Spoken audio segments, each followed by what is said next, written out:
Hi everyone, I am back to read chapter 5 of Because of Winn-Dixie.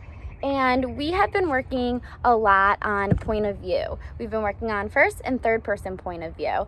And I want you at the end of chapter 5 to tell me if this story is being written by the first person or is being written by the third person point of view.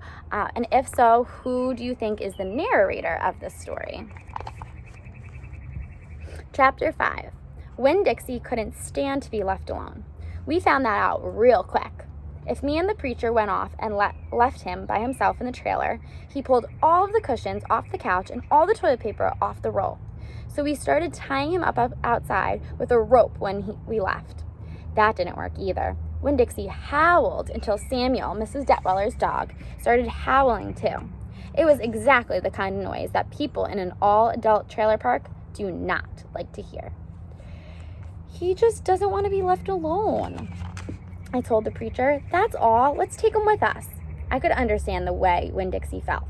Getting left behind probably made his heart feel empty. After a while, the preacher gave in, and everywhere we went, we took Winn-Dixie, even to church.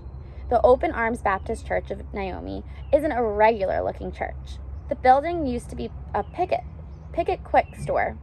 And when you walk in the front door, the first thing you see is the Picket Quick motto.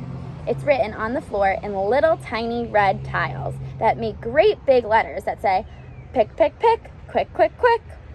The preacher tried painting over those tiles, but the letters won't stay covered up. And so the preacher has just given up and let them be. The other thing about the Open Arms that is different from other churches is there aren't any pews. People bring in their own fold-up chairs and lawn chairs, and so sometimes it looks more like the congregation is watching a parade or sitting at a barbecue instead of being at a church. It's kind of a strange church, and I thought Winn-Dixie would fit right in. But the first time we brought Winn-Dixie into the Open Arms, the preacher tied him outside the front door. Why did we bring him all the way here just to tie him up? I asked the preacher. Because dogs don't belong in church, Opal. The preacher said, that's why. He tied Winn-Dixie up to a tree and said how there was lots of shade for him and that it ought to work out real good. Well, it didn't. The service started and there was some singing and some sharing and some praying, and the preacher started preaching, and he wasn't but 2 or 3 words into his sermon when there was a terrible howl coming from outside. The preacher tried to ignore it. Today, he said. Aroo, said Winn-Dixie. Please, said the preacher. Aroo, said Winn-Dixie back. Friends, said the preacher. Aroo, wailed Winn-Dixie. Everyone turned in their lawn chairs and fold-up chairs and looked at one another. Opal, said the preacher. Ow, said Winn-Dixie.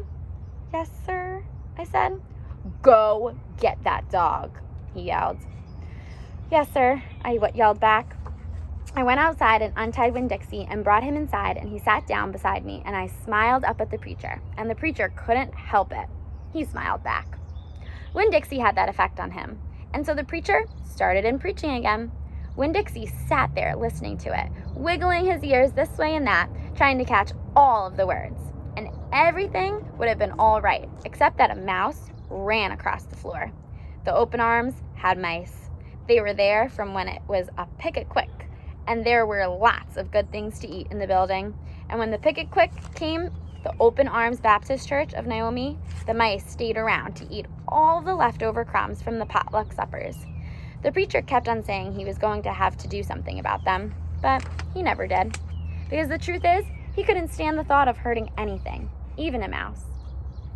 Well, Winn-Dixie saw that mouse, and he was up and after him. 1 minute, everything was quiet and serious, and the preacher was going on, and the next, Winn-Dixie looked like a furry bullet shooting across the building, chasing that mouse.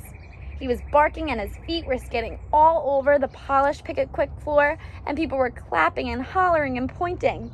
They really went wild when Winn-Dixie actually caught the mouse. I have never in my life seen a dog catch a mouse, said Mrs. N. She was sitting next to me. He's a special dog, I told her. I imagine so, she said. Winn-Dixie stood up there in front of the whole church, wagging his tail and holding the mouse real careful in his mouth, holding on to him tight, but not squishing him. "I believe that mutt has got some retriever in him," said somebody behind me. "That's a hunting dog." Winn-Dixie took the mouse over to the preacher and dropped it at his feet, and when the mouse tried to get away, Winn-Dixie put his paw right on the mouse's tail. Then he smiled up at the preacher. He showed him all his teeth. The preacher looked down at the mouse. He looked at Winn-Dixie. He looked at me. He rubbed his nose. He got real quiet in the picket quick.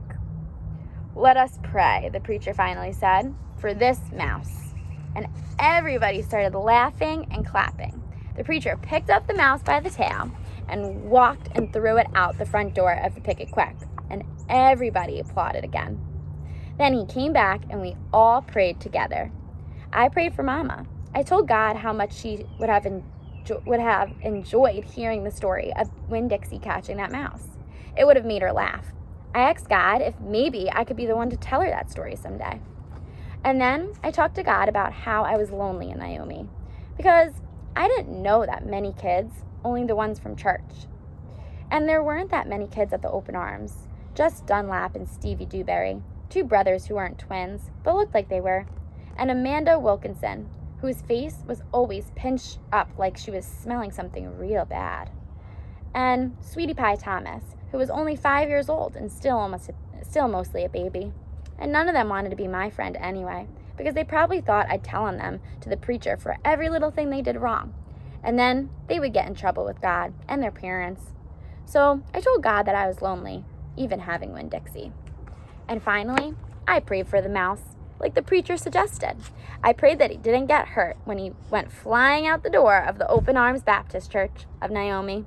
I prayed that he landed on a nice, soft patch of grass. All right, so that was chapter 5. Remember to comment below or comment on Google Classroom. What perspective was it? Is the story being told in? Is it first-person perspective, person point of view, or is it third-person point of view? Remember, you can always go back and look at our anchor charts and our mini lessons. Bye, friends.